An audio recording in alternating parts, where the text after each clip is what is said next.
ओम नमः शिवाय। शिव जी सदा सहाय। ओम नमः शिवाय। गुरु जी सदा सहाय। शिव पुराण श्री रुद्र संहिता खंड 3 46वां अध्याय। शिव का परिच्छन व पार्वती का सुंदर रूप देख प्रसन्न होना। ब्रह्मा जी बोले, नारद, भगवान शिव सबको आनंदित करते हुए प्रसन्नता पूर्वक अपने गणों, देवताओं, सिद्ध मुनियों तथा अन्य लोगों के साथ गिरिराज हिमालय के धाम में गए। हिमालय की पत्नी मैना भी अंदर से शिव जी की आरती उतारने के लिए सुंदर दीपकों से सजी हुई थाली लेकर बाहर आई। उस समय उनके साथ ऋषि पत्नियों तथा अन्य स्त्रियां भी मौजूद थीं। भगवान शिव का मनोहर रूप चारों ओर अपनी कांति बिखेर रहा था। उनकी शोभा करोड़ों कामदेवों के समान थी। उनके प्रसन्न मुखारविंद पर 3 नेत्र थे। अंग कांति चंपा के समान थी। शरीर पर सुंदर वस्त्र और आभूषण उनके व्यक्तित्व में 4 चांद लगा रहे थे। उनके मस्तक पर सुंदर चंद्र मुकुट लगा था। गले में हार तथा हाथों में कड़े तथा बाजूबंद उनकी शोभा बढ़ा रहे थे। चंदन, कस्तूरी, कुमकुम और अक्षत से उनका शरीर विभूषित था। उनका रूप दिव्य और अलौकिक था, जो अनायास ही सबको अपनी ओर आकर्षित कर रहा था। उनका मुख अनेकों चंद्रमाओं की चांदनी के समान उज्जवल और शीतल था। ऐसे परम सुंदर और मनोहर रूप वाले दामाद को पाकर हिमालय पत्नी मैना की सभी चिंताएं दूर हो गईं। वे आनंद मग्न होकर अपने भाग्य की सराहना करने लगी।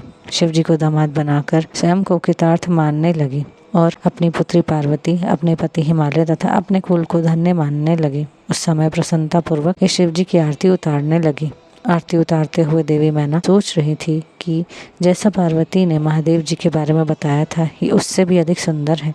उनका रूप लावण्य तो चित्त को प्रसन्नता देने वाला तथा समस्त पापों और दुखों का नाश करने वाला है। विधि पूर्वक आरती पूरी करने के पश्चात मैना अंदर चली गई।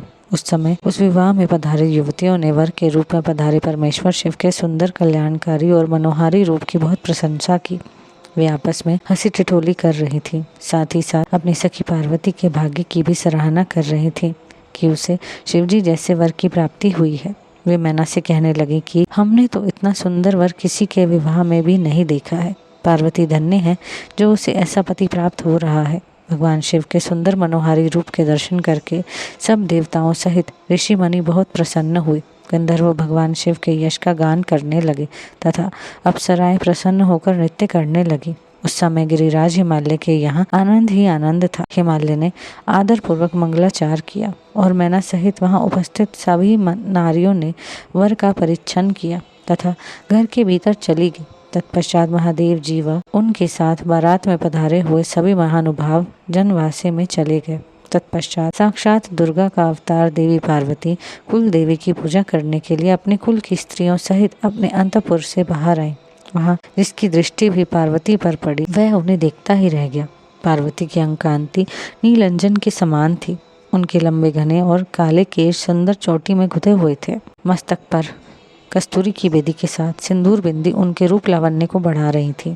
उनके गले में अनेक सुंदर रत्नों से जड़े हार शोभा पा रहे थे। सुंदर रत्नों से बने केयूर, वलय और कंकण उनकी भुजाओं को आभूषित कर रहे थे। रत्नों से जड़े कानों के कुंडल दमकती शोभा से उनके गालों पर अनुपम छवि बना रहे थे। उनके मोती के समान सुंदर एवं सफेद दांत अनार के दानों की भांति चमक रहे थे। उनके होंठ मधु से भरे बिंब फल की तरह लाल थे। महावर पैरों की शोभा में वृद्धि कर रहे थे। उनके अंगों में चंदन, अगर, कस्तूरी और कुमकुम का अंगराग लगा हुआ था। पैरों में पड़ी पायजेब से निकली घुंघरुओं की रुनझुन की आवाज कानों में मधुर संगीत घोल रही थी। उनकी इस मंत्रमुग्ध छवि को देखकर सभी देवता उनके सामने नतमस्तक होकर जगत जननी पार्वती की भक्ति भाव से प्रणाम कर रहे थे। समय भगवान शिव भी उनके इस अनुपम सौंदर्य को कनखियों से देखकर हर्ष का अनुभव कर रहे थे। पार्वती के अनुपम रूप को देखकर शिवजी ने अपनी विरह की वेदना को त्याग दिया। पार्वती के रूप ने उनको मोहित कर दिया था। इधर पार्वती ने कुल देवताओं की प्रसन्नता के लिए उनका विधि विधान से पूजन किया। तत्पश्चात वे अपनी सखियों और ब्राह्मण पत्नियों के साथ पुनः महल में लौट गईं। उधर मैं, विष्णु जी व भगवान शिव भी अपने अपने स्थान पर ठहर गए। यहीं पर शिव पुराण श्री रुद्र संहिता 46वां अध्याय समाप्त होता है। जय गुरु जी।